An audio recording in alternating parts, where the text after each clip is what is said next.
freedom. Football season. Only for 2 more weeks. There's another year. How things right? Good, yeah. Yep. Good stuff. Right. Okay. Good evening, everybody, and welcome to the meeting, excuse me, of the Planning and Community Committee to be held today on Tuesday the 17th of June 2025. Woodley Town Council meetings are now recorded with recording streamed live and stored on the Town Council's YouTube channel. By virtue of attending the meeting, you consent to having your image and audio recorded for this purpose. If you do not wish for your image and audio to be recorded, then please do not stay for the meeting.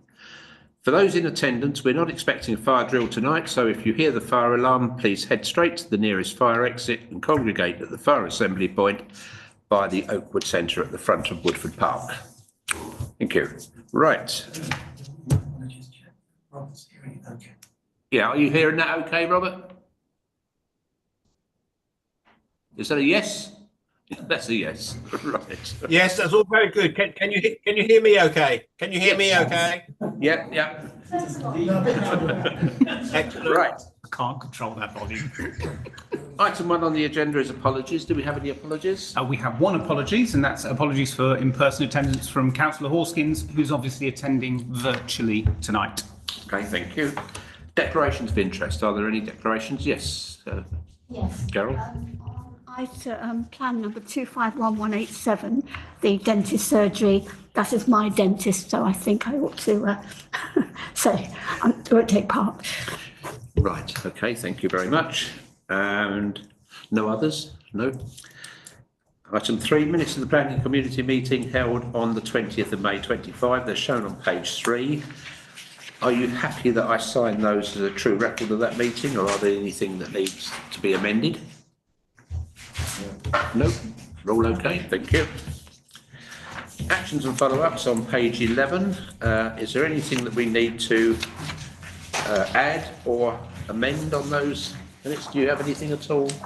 No further updates other than what's been provided on here. Okay, yes, June.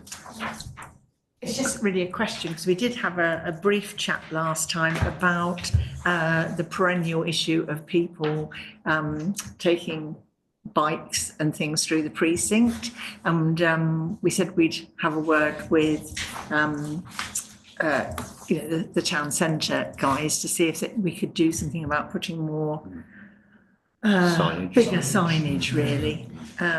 So the town clerk spoke to the town centre manager, and my understanding is it was due to be brought up at the next meeting, which I think is tomorrow. It's very soon anyway. It's due to come up. Okay. Anything else that we need to discuss? No? Fine. Okay, we come on to current planning applications, which are on page 13. We have members of the public here, and for that purpose we'll go slightly out of order so that you don't, if you don't wish to stay for all the others, you can get away early.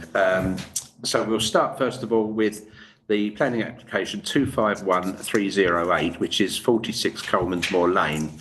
And this is a householder application for the proposed erection of a single-storey rear extension and 2-storey side extension, including new fenestration and the creation of a new widened drop curb. Okay, first of all, we have, I think, somebody in who's likely to want to speak against it. Okay, if you'd like to.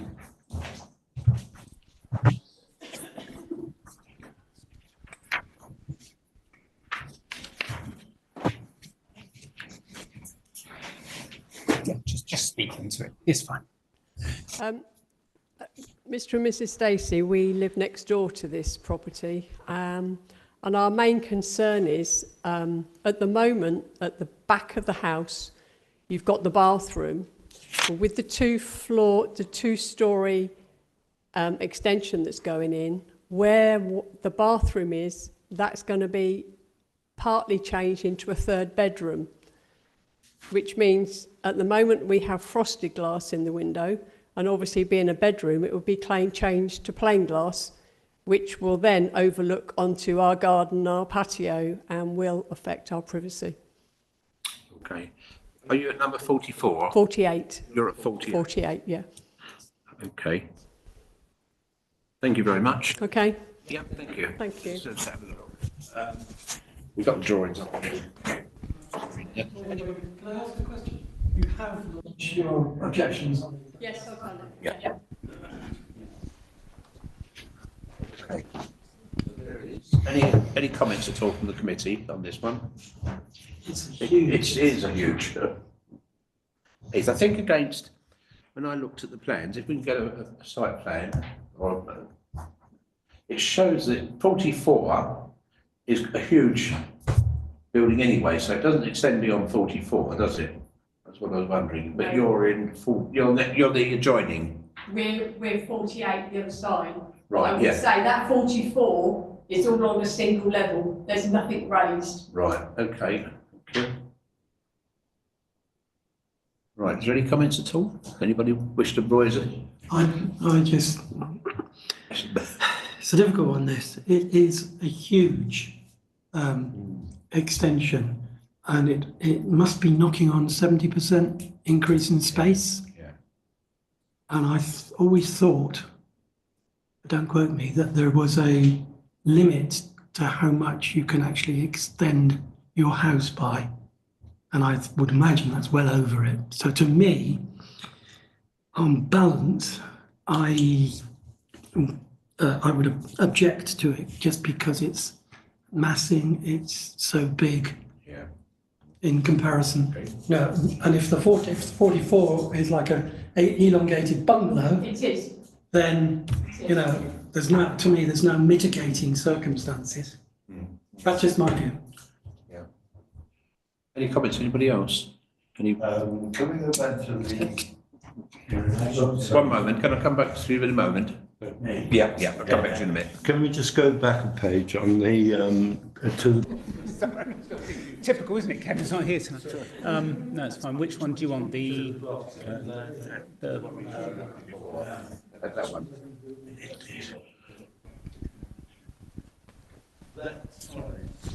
looking towards next door. Way over 45 degrees now. To the back. To the bungalow next, sorry, to the Yeah. adjoining property. Project on that face as well. Yeah. And there's a cross on sides, isn't there?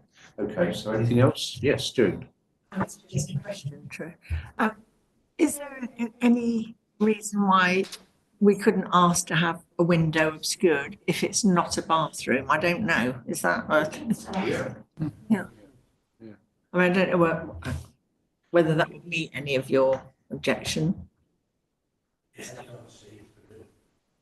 And then out there, then yeah, that'd be fine. But to be honest, if I had a bedroom, I would want Clear glass. clear glass. Okay. But I think generally what we're concerned about is the bulk, the actual physical size, the overbearing nature of the building. Right. Yeah. And also, obviously, you're concerned about privacy with the obscure glass. Okay. I'm trying to work out, because obviously to the left is the floor plan. Presumably, the window actually goes from one side to the other. I'm just trying to work out. Because there's no indication. Is it that window there? Yeah, the bedroom, where the arrow is, that's the bedroom. Yeah. On the outer wall there, you've got the window. That one. Yes. There's one there, and then in the bathroom, which is very small, there's a window in there as well. At the moment, they're both obscured because that was the whole bathroom. Yeah. Prior to them wanting this extension. The other thing was going to comment, somebody said about the length of the extension. The length of that extension is 6 meters. And the height of it will be 1 metre above our fence. So, although there's no windows overlooking, it is going to be quite a major Yeah. Yeah. sun trap or Could whatever. block light as well. Yeah. Yeah. Okay. So It's the shaded area that's up there is the 6 metre by right. single story. We find a reason to recommend refusal. We only recommend. I mean, we can't go any further than that. That with Woking and Borough, but we make a recommendation based on what we've heard tonight, what we've seen. So, what's the general feeling? Would we be happy to recommend refusal, or do we not see that there's a need for a refusal? Refusal. Yeah. Yeah. Okay. What we could do, picking up your point, June, is you could add a rider that says, if you are minded to approve, can you take the neighbour's issue of the frosted window into consideration? Because that's the issue, isn't it? That Yeah. you're sitting in your patio and somebody's just, Exactly, Yeah. yeah, yeah. precisely. Okay. Right. Thank you very much.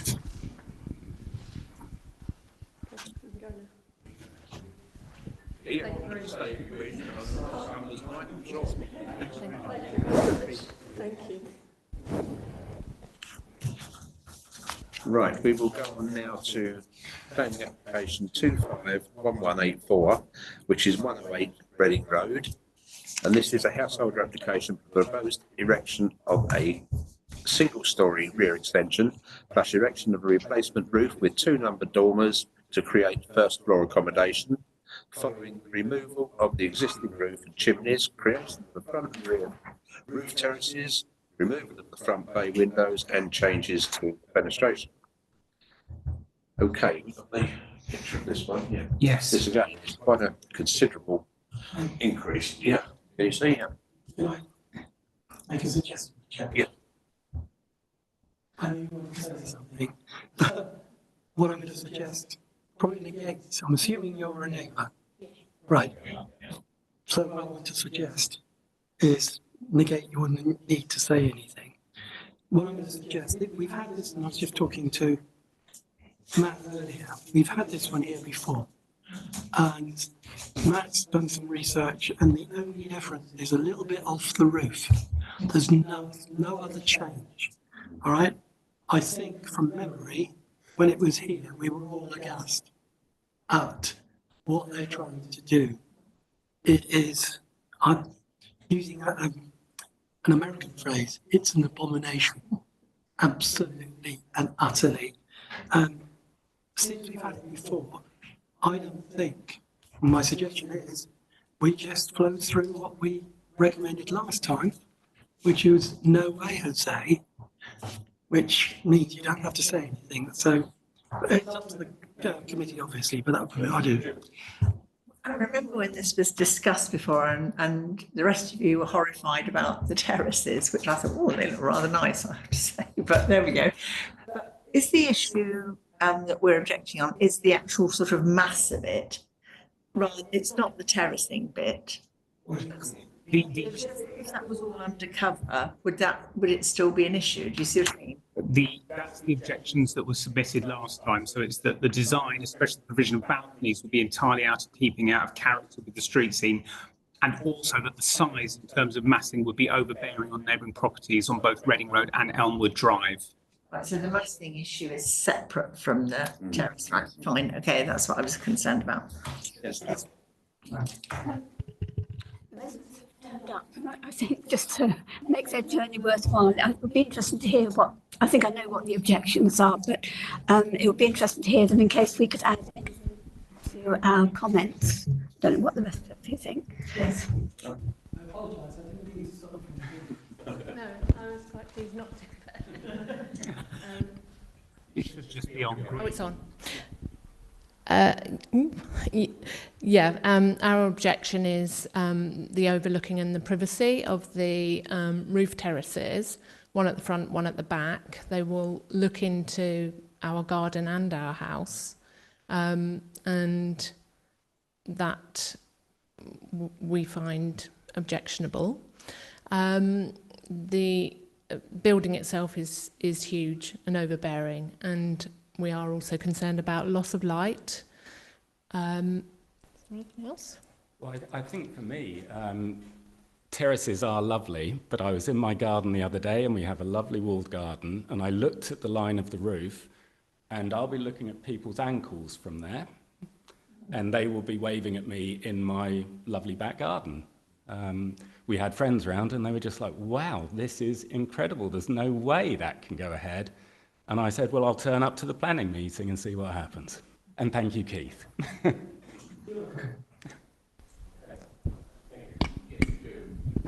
other thing is, the last time we discussed this, I think it was the people kind of opposite the other side of Elmwood Road had pushed a lot of objections in, and they don't seem to have done it again. So, I mean, were they aware?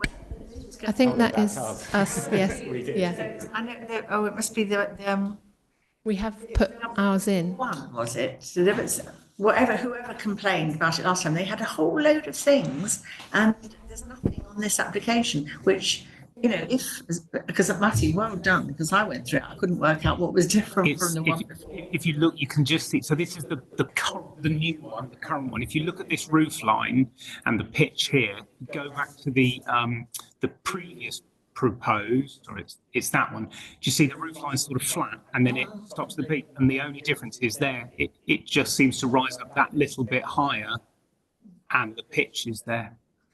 That's the only difference I could find. I mean, there was concern over parking in Elmwood, isn't there, as well, which was raised, I think, on the concerns over. I think I put that on my previous objection, and I did log mine a couple of days ago, so whether it hasn't got to you yet, I don't know.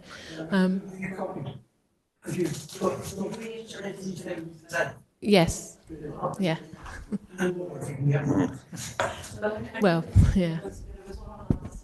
And when I went and looked at this earlier on in the week, there was still an objection, but it was a different house. I think so. I just wondered what had happened. Yeah.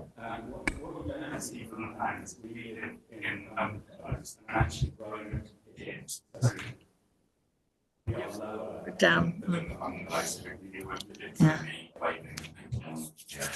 Yeah. Okay. Right. So we are just going to reiterate what was already said before, that, you know, we're opposed or recommending refusal. Okay. Thank you very much. And if you just stay if you wish, or go and enjoy the sunshine. Oh, you're Thank you very much. Thank you. right. Okay, we go back in the order of the agenda. So it's 251115 43 Rowan Drive, householder application for the proposed erection of a single-storey front extension. Had a look at that one. I don't really see anything at all, any problems with it. Anybody have any issues? No. Okay, that's that one. 251185 5 South Lake Crescent, full application, proposed erection of one number detached 3-bedroom dwelling with associated cycle store, plus creation of new access and parking for the new dwelling, and number 5 South Lake Crescent following closure of the existing access. So the application comes from 5 South Lake Crescent, and it is for land on 5 South Lake Crescent. Yes. Haven't we had this one before? Yes. I thought so. I did. On that corner, I wasn't sure. It's right on that bend, isn't it? Yeah. An appeal, hasn't it, that they lost?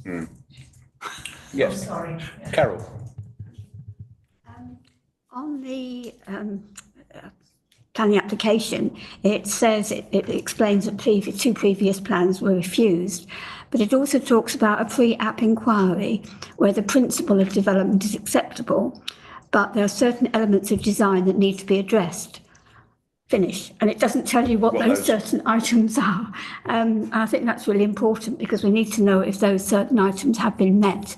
If they have, then it's not a done deal, but it's likely to be approved. Would we have any note of that at all? If it's pre-application advice from Wokingham, it's personal between Wokingham and the applicant, so it wouldn't come But through. there was the pre-application was agreed, but with provisos. Yeah. Right, and those are the provisos that we wouldn't know about. No. Okay. Yes, June. sorry. This is going in. Yes, so the previous application was turned down and they appealed, and there's quite a lot of information on that.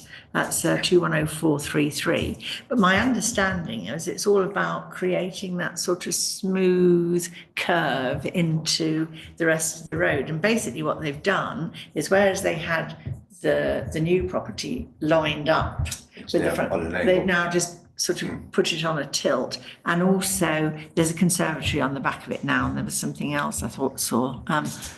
Oh yes, they've added stuff in the roof space and some dormers. But the point in the appeal was all around about the fact that there is a bit of a unity of design there, and that sort of lining that up in a straight line broke that. And also it had an effect on the sort of sight lines into the rest of the road as you go around the corner, that was a bit dodgy.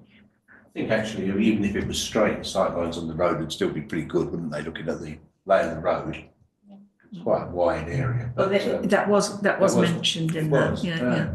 But so basically, they just kind of put it more on a skew.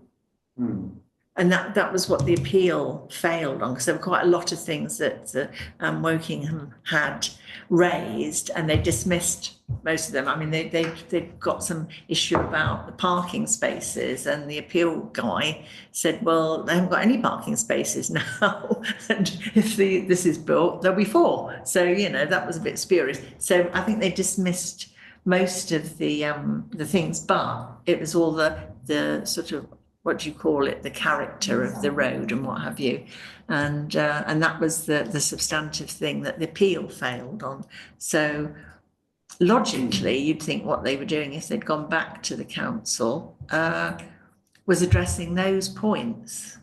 I mean, I suppose the question is that enough? I mean, we didn't spot it last time that it was inappropriate, so we're probably not the best people to ask, but it looks.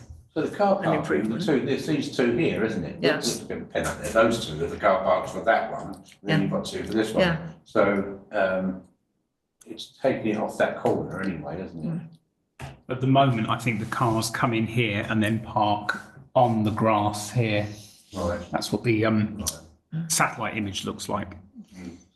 And there used to be there is an entrance at the back of the garden which they're going to close off. Yeah, that currently is an entrance. Right, and that's the one they're going to close off. I think the substantive thing is actually pushing it on the tilt.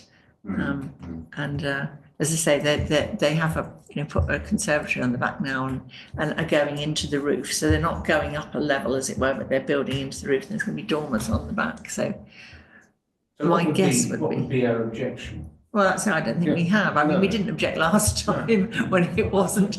So, yeah. I mean, South Lake Crescent is, we built on it pretty well, didn't we?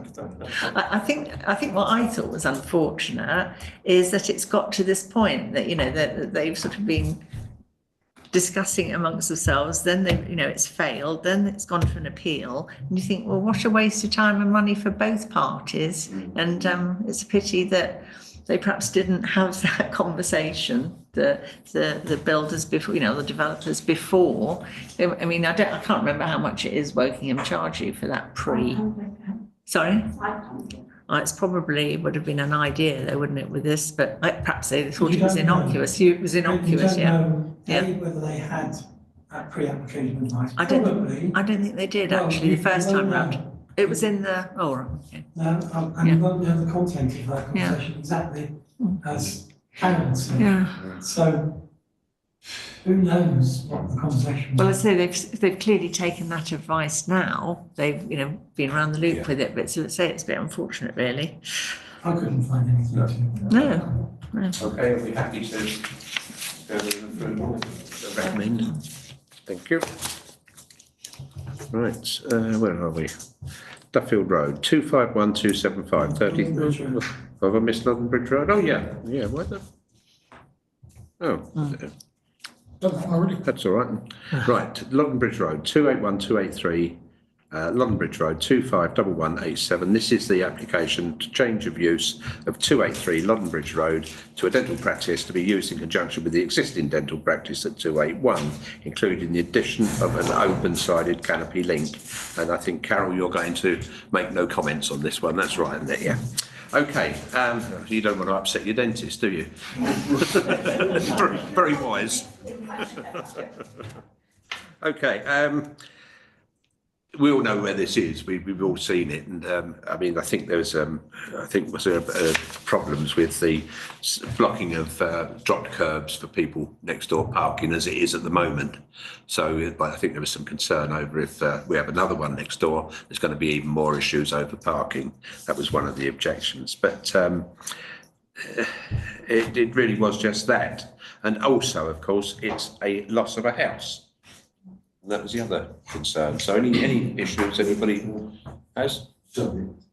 Conversely, yes, it's a loss of a house, but it's an increase in National Health dentistry in the town, which is sorely needed. Yeah. I did notice they've got room for 5 cars now parking out front. That was my only reservation. Is that enough? Yeah.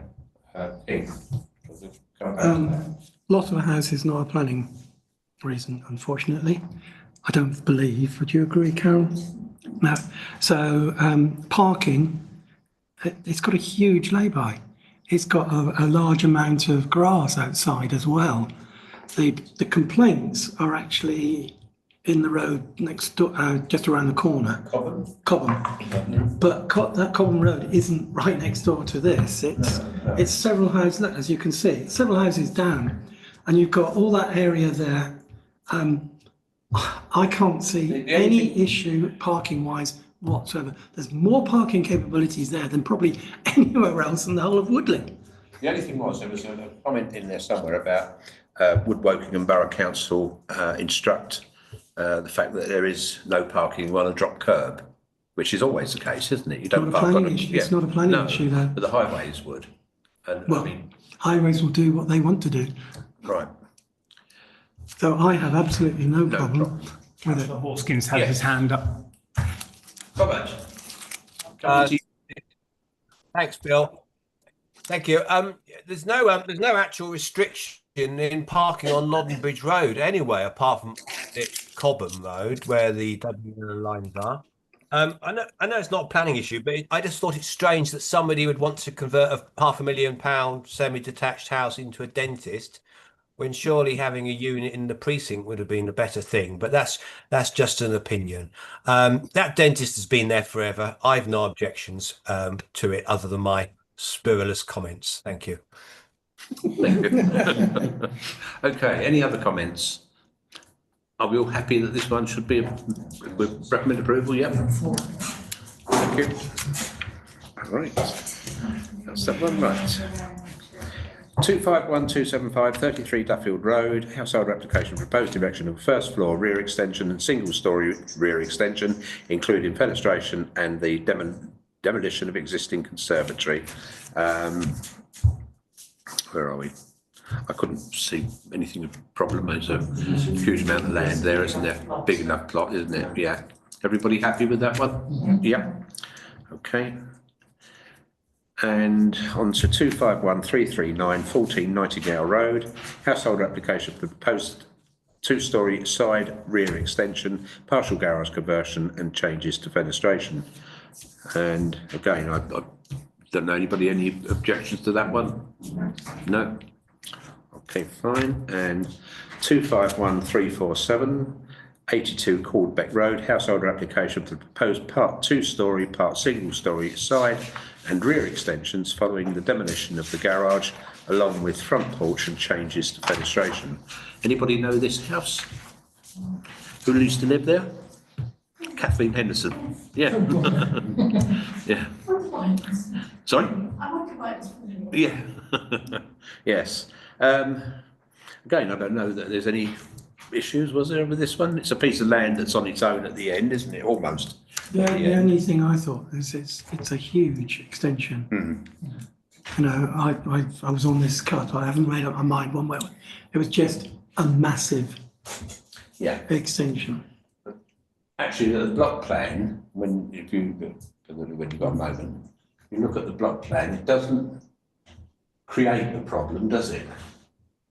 Is the dotted red line existing? That is, I assume. Yes. Okay, so the incremental space is outside of the, so it's not that large. No. Okay, so I'm okay with it. Everybody okay? Right. Thank you very much. Does anybody know what happened to John Henderson? Is he? I never, her husband, because he was still living there. John, but. I thought John died 7 years ago. Sorry? Never knew what happened to him. Oh, well, all right. Yeah, just curious. Right. Okay. Planning decisions, page 15. This is just a look at how we fared. Wonderfully, I'm sure. Yeah, I'm sure we did. Page 15.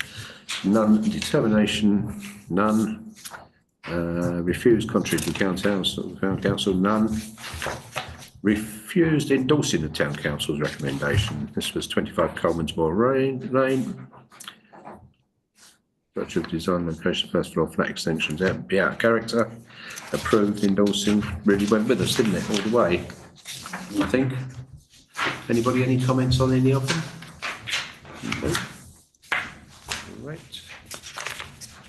And planning appeals, just 145 Croppenwell Road. And this was the advertising consent for communications kiosk. Yes, the advertising display, and the appeal was dismissed. So, yep. Tree preservation orders as shown there. Sanford Drive, that's all.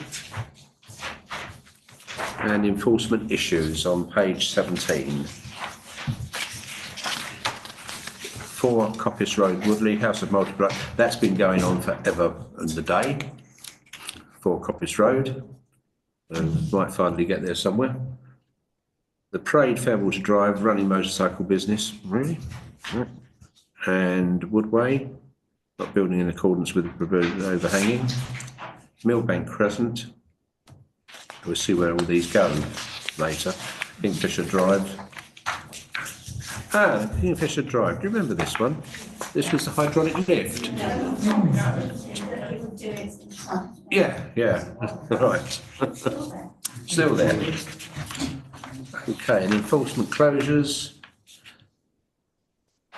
Either no breach or they've voluntary compliance on any of those. Actually, they missed the not expedient. They missed the T. The not expedient is, it's not worth us doing anything about it. Right, yeah.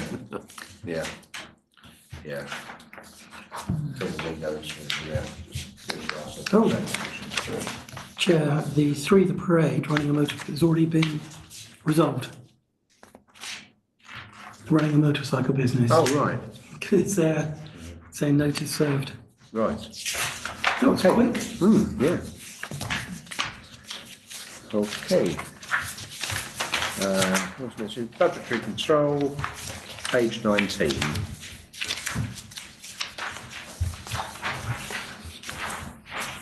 Anything at all there? Anything you wish to raise? No, obviously, with this committee, the budget is all in the annual grants, and we split those payments up so that there are 2 payments made in the year, once in sort of April, May time, and once in October, November time. So, yeah, that just shows that first payment's gone out.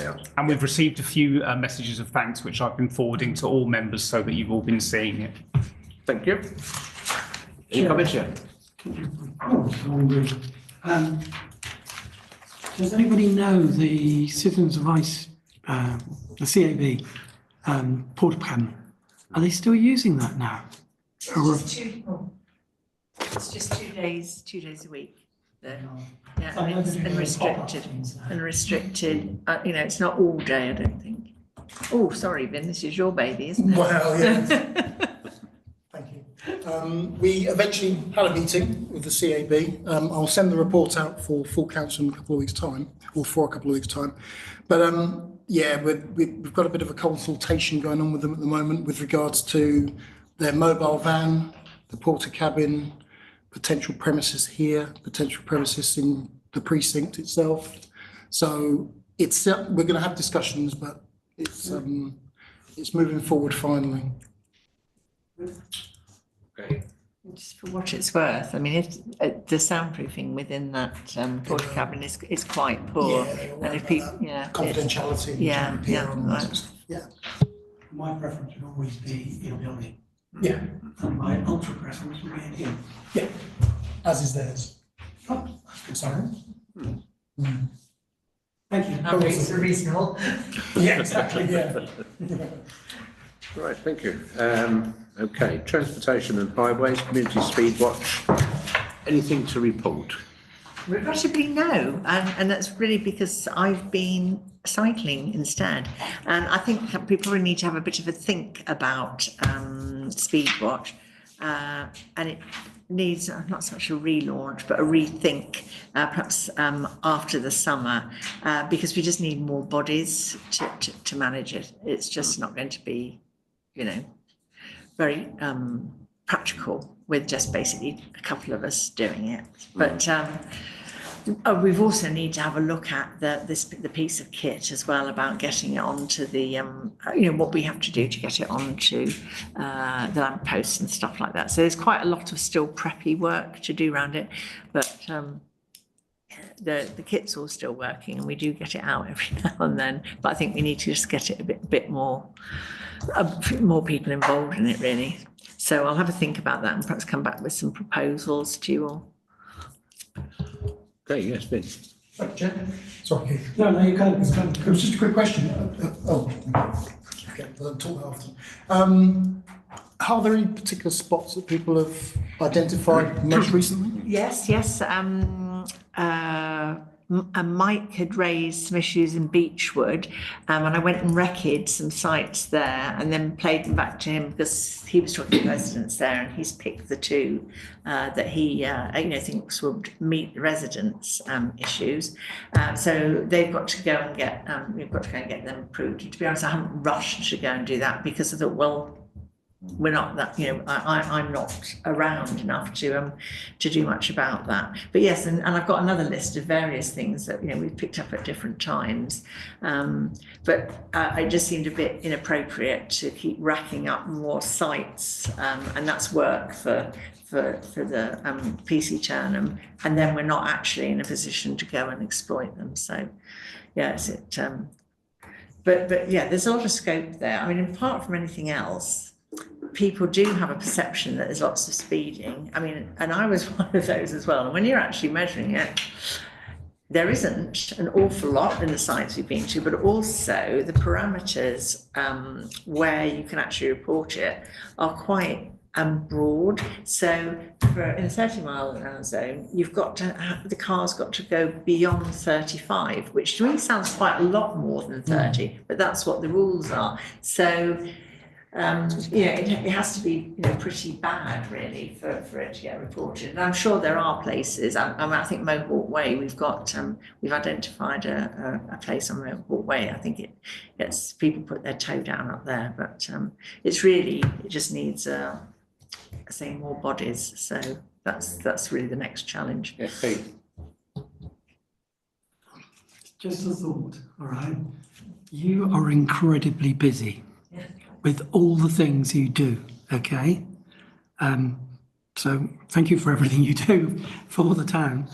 Do you think there might be some mileage in trying to get another person, not another councillor, an independent person who has got a passion, and really get them to drive it?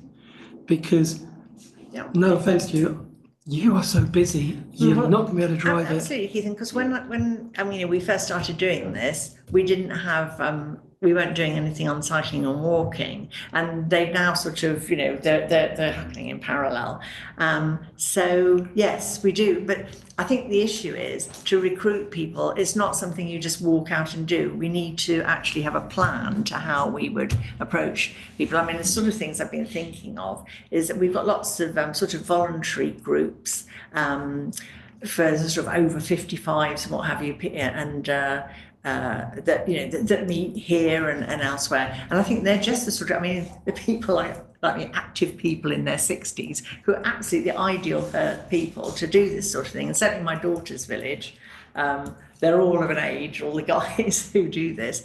But it's not something, you know, we'd have to actively go out, talk to groups and recruit people. It's not something, you know, that we can just whack an advert in and then everybody turn up. Yeah. Right, reverse. Can I just go to Robert? I don't know how long he's had his hand up, but Forever, Chair, forever. Thank you. Thanks, June. I don't think we should necessarily promote the fact that nothing can happen until you're doing 35 miles an hour in Woodley. And I wonder whether we should be pursuing a 20-mile-an-hour limit on residential streets that seems to have taken over the entirety of the Principality of Wales. And so it seems most of Cornwall now. And then we can actually, those people that are speeding, we can actually get them, you know, below 30 and somewhere near a more acceptable speed. Thank you. right.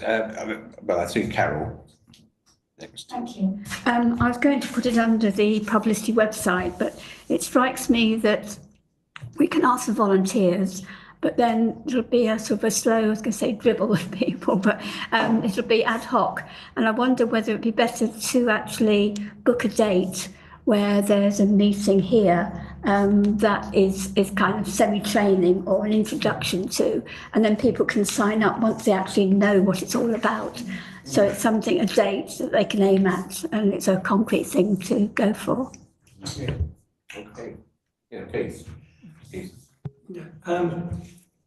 Can I, as I made the suggestion, I wasn't looking at that broad way. I was looking at it in terms of almost developing a job spec, a digestible job spec, not civil service, if you know what I mean. And we do a campaign through Matthew to try and recruit that one person. And then they take on that mantle of trying to get all the other volunteers, because I've done this myself, you know, where you're trying volunteers and you go to all the organisations, but you spend all your time talking to organisations and never actually getting anything done. So that was my vision, was actually looking for an owner who would work, a volunteer, not paid, but who would work under the control or the guidance of you and David, and crack open and let them pick that up. And those two things don't actually have to be mutually exclusive, do they? So I think it just needs a bit of a sit down and think. I mean, we certainly got to a point where, I mean, I've written up quite a lot of sort of instructions, and it's closer to being able to hand over. I think the whole thing, I mean, there's a huge document around the logger, but I think the logger is actually quite key to doing this effectively. So, you know, we kind of need to get that up and running, or at least that's something that's on the list for somebody to take it over, is that they need to, that's the thing they need to get a grip of.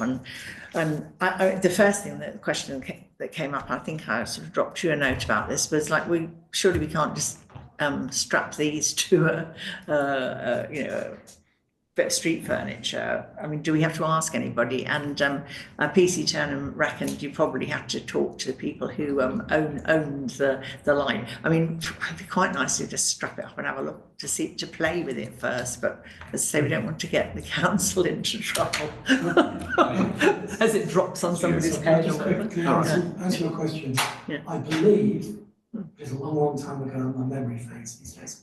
I believe they had, not in writing, but they had permission from WBCs, it's WBCs. Oh, right. To do it. Yeah.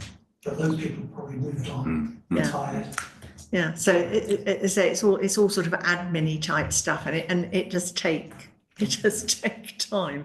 But anyway, I mean, I definitely think it's worth pursuing. David. I mean, that is precisely why I wanted to take a back seat. I just couldn't dedicate the time to it. You've done an admirable job there. One thought, I will have words with Kay Gilder.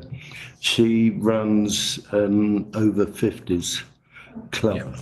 And it might be that, it's the right age group who have got little to do, want something to occupy themselves.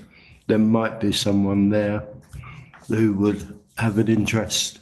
Yeah, I think it's worth doing worth going to those sort of groups. And I think the thing is about, I think most people who are retired will tell you they don't know how they had time to go to work, but it's the flexibility that you have when you're retired to, pick your time to do stuff, and which is a bit of an issue for younger people because they just don't have that flexibility. So that's why I think it's quite a fertile sort of demographic, if you like, to help out with it. But words from Kay. And see if she can do anything for you. Rotary Alliance, I think, would be an early conversation. Yeah, that's it. Yeah, I know they're struggling to get their own volunteers. Just a reminder about the microphones. Obviously, I know we can try something different, but as a conversation, as this committee often does, if the mics aren't on, someone at home like Robert will not pick up those comments. So I know it's a bit different to usual, but it just have to maybe go through the chair a bit more in terms of dialogue to make sure those mics work for now. Right. Okay. Anything else on highways?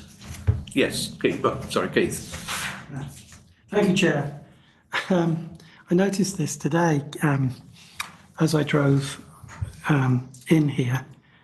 The roundabout that leads on to Barder Way. Okay, so you're From Carmansmore Road, or the other no, end? the other end. The other end. Right, yes. from the showcase. Yeah. So you're coming up from showcase. Yeah, what's cut? All right, and as you swing onto the left-hand lane to turn left to come around, the sign there is completely and totally and utterly blocked. You can't see it at all.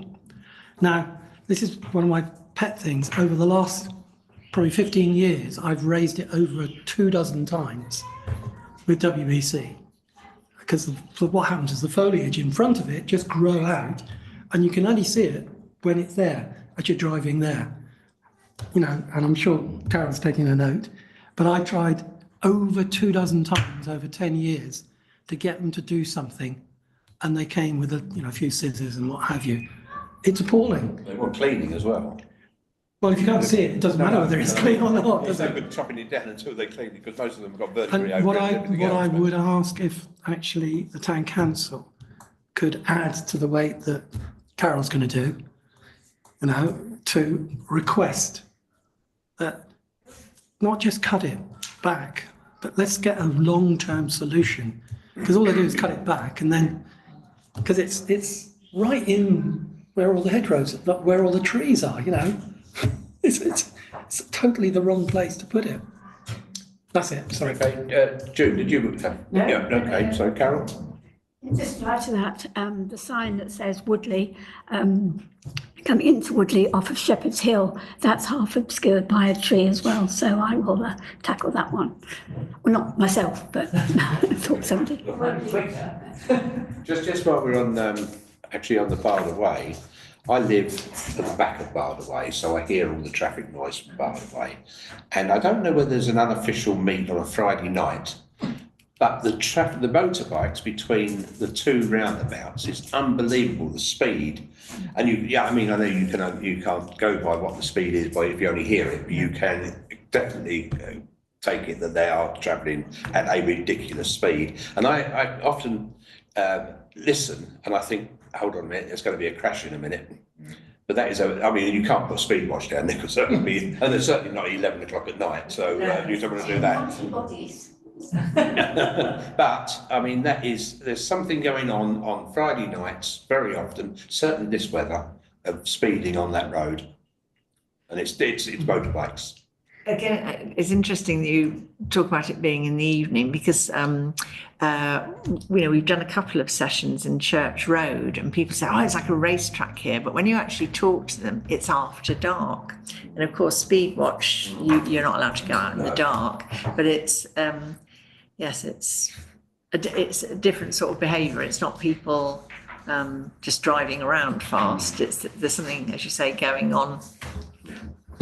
Yes.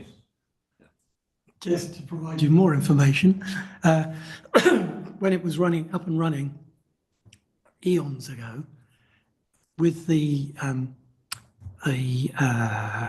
logging piece of equipment, they went down Commonsmore Road, which is one that everybody keeps saying time and time again, and that was a 24-hour monitoring, and each time in all of those 4 times, there was speeding, but not much. It was all concentrated at a certain time. I can't remember what time.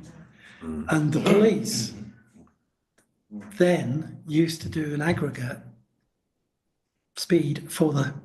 So what they used to do is the classic, remove the lowest, remove the highest, and average what's left. And there was no speeding. But people hear those 3 or 4 cars and immediately say it's speeding all the time. Okay. Just on highways, can I just add something? Obviously, I circulated yesterday as we got the information on the amendment to the traffic regulation order for Woking Borough Council to introduce those car park charges to the aviation car park to match those around Dinton. The deadline for comments is the 3rd of July, so the opportunity is for this committee to either discuss it tonight and say whether you wish to make comments or not, or I'll invite people to email me if there are any comments, and I can collate them. Do you think the decision hasn't already been taken regardless? Well, it is a consultation period. So, if you remember as well, Bill, they did have a consultation on Cantley, and that was rolled back. I think the thing that I was a bit surprised, I looked up today to see how much it costs to park in the the main bit of Dinton Pastures, and it's £2.40 an hour for the first 3 hours, and then after 4 hours it's £9.60 flat rate. And so it's a bit eye-watering if you're just taking the dog for a walk, isn't it? Just for an hour. The season tickets, if you're up there a couple of times a week, they looked good, especially for us old people who get a discount. But it's quite a lot of money, I thought, for as I say, people. And then the other concern as well is we know what happened in COVID when the dog walkers discovered the cut through in Commonsmore. And then there's lots of antisocial parking, and we'll have the same thing. I mean, that's just how things are, I suppose. But people will be parking a bit further away. Okay, Robert, to you. Thank you very much, Bill. Yeah, June, you're right. It is an awful lot of money. I was at Dinton last Wednesday, and supply and demand. There was hardly a space to be had. I think it was Wednesday. There wasn't a space to be had. And when you actually speak to people there, people come from miles around. My cousin comes from Newbury to go and walk their dogs there. People come from Slough and Langley to use it. It has a tremendous draw. So I think good that the money's coming in from outside the area, but it is supply and demand. And, if you don't like paying for the parking, then unfortunately don't use it.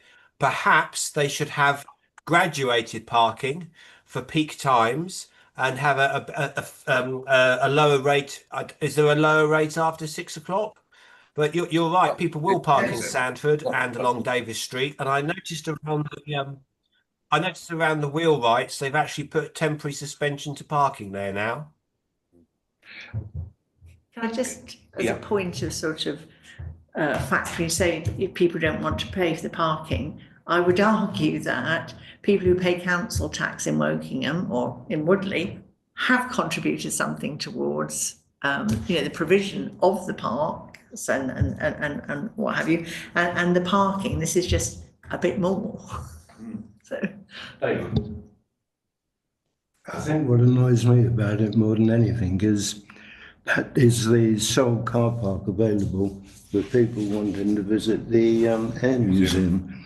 And quite honestly, the history involved in that, I think it is absolutely disgusting. but they have said It'll that, be free. yes, that it'll be free for people going to How the do they museum. get free parking? Do they claim it back or from the I don't museum? know the ins and outs of it, but certainly if you visit the museum, then you get free parking.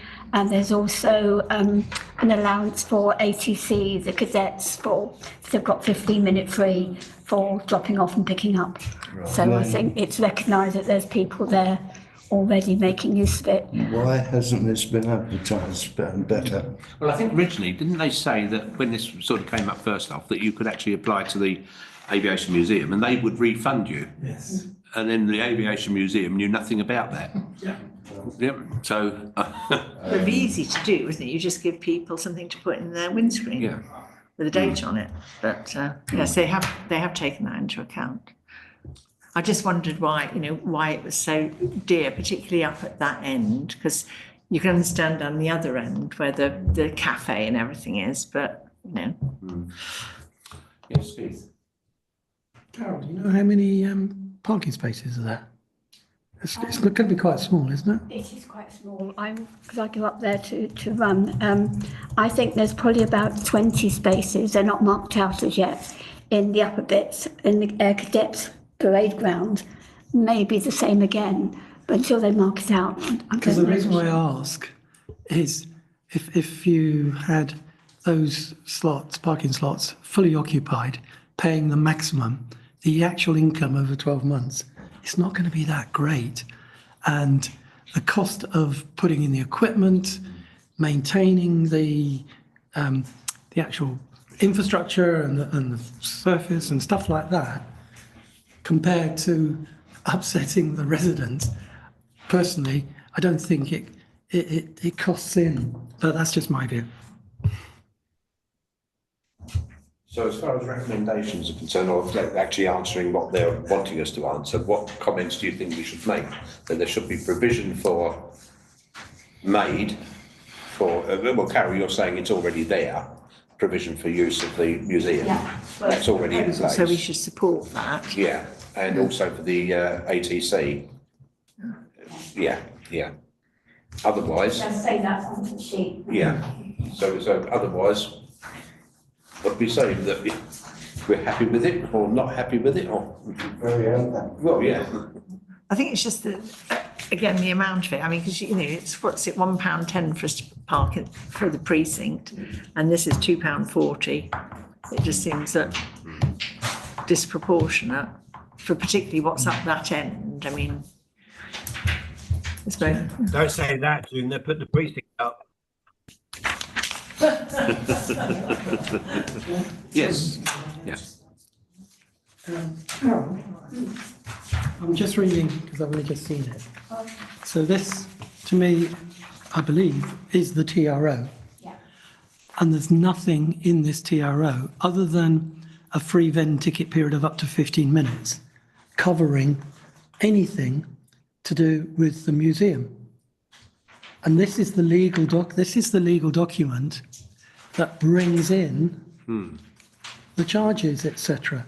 So 15 minutes. So it would follow, and I maybe have got it totally wrong, that if it's not in here, there's no legal obligation for WBC to honour any private agreements they've made with the Museum of Aviation. I don't know. I can find out. Can you, well, just take it back. Because those safeguards, I would have thought, should be in here. Yeah. Okay. Right. Let's move on. Community issues. Oh, sorry. So, yes, community issues. This one, sorry. Just wanted to give people an update on the stall that we ran adjacent to the town council on cycling at the weekend. It was a very enjoyable day, if a bit hot. And we had the My Journey team from Wokingham came, and they were very enthusiastic and very helpful. So they had they got a little sort of spinner thing, a lot of free goodies for kids, which drew people in to talk. They also had bought a display around the Reading to Woodley cycleway, and it got a bit of earache about that, but that gives people the opportunity to talk. And then we had prepared, we got our map up of the routes that we've done so far and the ones that we want to complete for the local cycle network. And I've got a pile of maps, and just spoke to people who were cyclists to say whether they would be prepared to do a bit of test running. And the response was very positive. I think I got rid of about a dozen. I was saying to Kevin, I approached a couple of groups of teenage lads, and I thought, oh, I'm not going to get any traction here. They were delightful. They were really supportive of it as an idea. A couple of them, together, they said, we'll take two because it's Sunday tomorrow and really boring, and we'll go and do those. So it'll be interesting to see, if we get the feedback on it. But people, as I say, were very, very supportive of it. We also had, we had some celebrities. So we had our Wokingham mayor. Thank you, Carol, for, yes, we've got some good pictures there. Also, Adrian Betteridge, who is, he's the executive member, isn't he, for transport, and he was, again, very supportive, and has given me, contact details, and he says, is there anything we can do to help?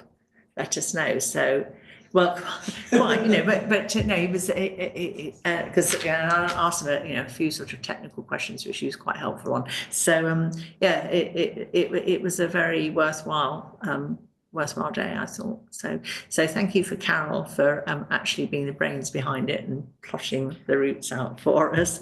And Danny came and did a couple of hours as well, talking to people. Danny Erewalla, who's joined the group. So yeah, it was a really good day. And I think having the Wokingham guys there helped, because of course they've got so much collateral that yes, they can splash around. So it was good.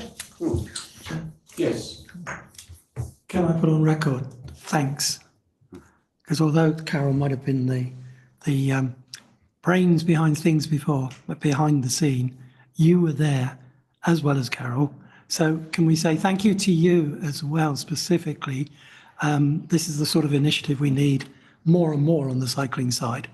We need exposure. So thank you. Again, driven by Carol, because as she pointed out right at the beginning, when we got the thing up, this is a working party, so we're going to do some work. But it's been very enjoyable. Right. Okay. One thing I will mention is on community issues. I don't know whether you're aware, but on the 30th of June, Wokingham Borough Council are issuing a licence for us to have a water refill in Woodley Precinct. And the licence being issued on the 30th of June, the unit will be installed on, well, very shortly after, I think. It's the week of the 1st, I think. It's and it's going to be where the garden is, the circular garden. There is a watering point there to water the garden. It's going to be attached to that. So it's all ready to go. It's in place. It's been donated by two Rotary clubs, my Rotary Club Loddon Vale and Maiden Early. So they've donated. The whole idea is to try to reduce single-use plastic, try to save people some money, try to stop the littering of discarded plastic waste water bottles, and ask them to refill their own containers. So that should go in within the July period. So just in case you suddenly appears and you wonder what on earth this is, that's what it is. All right. We hope not. But we've got one behind the leisure centre, of course, at which has survived so far, hasn't it? It has. Apart from the dog bowl. The dog bowl, yes. Someone touched that. But yeah. Right. Okay. Publication information. Promise Inclusion newsletter, May 2025, and the Wokingham Volunteer Centre newsletter, May 2025. Okay. Future agenda items. Anything we need to discuss for the future? No. and publicity and website. Anything at all? No, yep, Keith. I haven't said this for a little while, but it's one of my regular hobby horses. We really ought to do a press release about our approval rating in terms of our decisions versus what the final decisions. Because I think we should be very proud of that. I don't know what the other town councils are like, because I don't know any data, sorry. Well, so I think we should, maybe once a year or so, talk about how successful we are, how we take the role very seriously, etc. And we seem to be very, very good at it in terms of the final decision. You know what I'm saying? I've said it for years, but we've never actually got anything done. But now Anushka's got time. We'll be able to do that, yeah, and we can get the figures over a 12-month period. All the decision notices are here, so it's just a case of totting them up. That's not a problem at all. Okay, if there's nothing else, we'll close the meeting. Thank you very much, everybody. It's getting there. It's getting that way. I thought I opened the windows, but they don't seem to be. Thanks, everyone. Bye. Bye. Well done. Well done. Right.